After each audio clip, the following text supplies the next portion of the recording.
كشفت مصادر قريبة من قناتنا أن قارب سريع للمهاجرين وصل منذ عدة أيام إلى سواحل إسبانيا، مما فاجأ المصطفين على الشاطئ الإسباني. قبل أن نبدأ، لا تنسى الاشتراك بالقناة تشجيعا لنا والضغط على زر الجرس. ذكرنا في الفيديو السابق أن القارب وصل إلى مدينة بالمونيس وعلى متن 15 مهاجرا من الجنسية المغربية والجزائرية.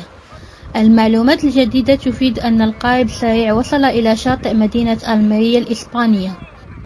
يرجح أن القارب قادم من إحدى المدن الشمالية بالجزائر، كما أضاف المصدر أن القارب توجه نحو الساحل الإسباني إلى شاطئ مدينة ألميريا.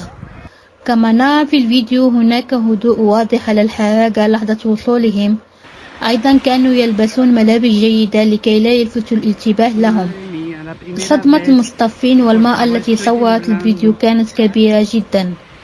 قيمة القارب السريع الذي أثروا فيه الحراقة تتجاوز 6 ملايين سنتيم تم تركها على الشاطئ عند مغادرتهم.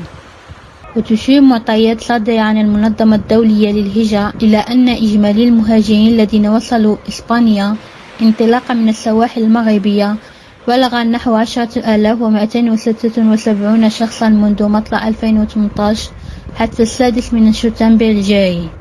إذا أعجبك الفيديو لا تنسى الاشتراك في قناتنا ليصلك كل جديد.